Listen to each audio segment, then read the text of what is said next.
കൂടുതൽ വാർത്തകളും വീഡിയോകളും കാണാൻ ഈ ചാനൽ സബ്സ്ക്രൈബ് ചെയ്യുക. കൂടെ ബെൽ ബട്ടൺ അമർത്തുക. നമസ്കാരം.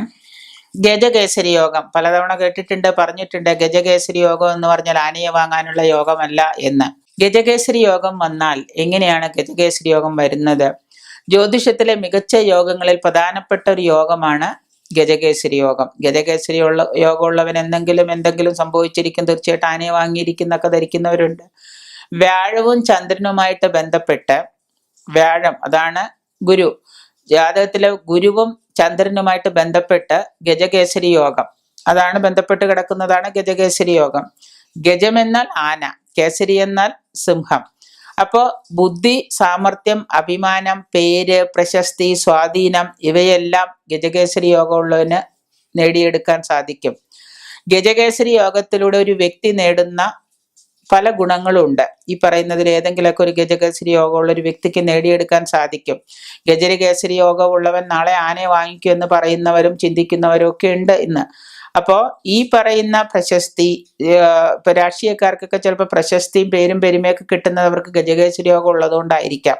അപ്പൊ ഗജകേസരി യോഗത്തിലൂടെ ഒരു വ്യക്തി നേടുന്ന ഗുണങ്ങൾ, അതായത് ചുറ്റും ആനകൾ നിൽക്കുമ്പോൾ ഒരു സിംഹം നടന്ന്, 4 വശവും ആനകൾ ചുറ്റിപ്പെട്ടിരിക്കുമ്പോൾ ഒരു സിംഹം നടന്നു വരുന്നത് പോലെയുള്ള ഒരവസ്ഥയാണ് ഈ ഗജകേസരി യോഗം എന്ന് പറഞ്ഞാൽ. അപ്പോ ഒരു മന്ത്രിയാവുന്നവന് തീർച്ചയായിട്ടും എന്തുണ്ടായിരിക്കാം? ഗജകേസരി യോഗം ഉണ്ടായിരിക്കാം, അല്ലെ? ഒരു സ്ഥാനത്തിന്റെ അധിപനായിട്ട് നിൽക്കുന്ന, ചുറ്റുവട്ടത്ത് നിൽക്കുന്ന ഒരു വ്യക്തി പ്രോട്ടോകോൾ അനുസരിച്ച്, അപ്പോൾ ഒരു ഗജകേസരി യോഗമുള്ള ഒരാൾ തന്നെയാണ് മന്ത്രി.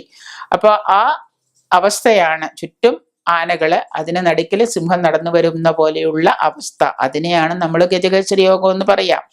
അപ്പൊ ജാതകത്തില് എത്രമാത്രം അഭിവൃദ്ധി ക്ഷയങ്ങള് ഏതെങ്കിലും ഇപ്പൊ ഉണ്ടെങ്കിലും, ജാതകത്തില് ഗജകേസരി യോഗം വരുന്ന കാലത്തില് എത്രത്തോളം അഭിവൃദ്ധി ക്ഷയങ്ങൾ ഉണ്ടെങ്കിലും പരിഹാരങ്ങൾ ചെയ്തു കഴിഞ്ഞാൽ പറഞ്ഞാലും എന്തൊക്കെ ഉണ്ട്, 7.5 ശനിയാവട്ടെ, കണ്ടക ശനിയാവട്ടെ, അഷ്ടമ ശനിയാവട്ടെ, അർദ്ധാഷ്ടമ ശനിയാവട്ടെ, ഇങ്ങനെയുള്ള ജാതകത്തില് ശനിദോഷങ്ങളൊക്കെ ഉണ്ടെങ്കിൽ പോലും, എത്രയൊക്കെ ദോഷങ്ങൾ ഉണ്ടെങ്കിൽ തന്നെയും ഈ ഗജകേസരി യോഗക്കാരനായ ജാതകന് തീർച്ചയായിട്ടും ഇത് എങ്ങനെയെങ്കിലൊക്കെ സംഭവിച്ചിരിക്കും.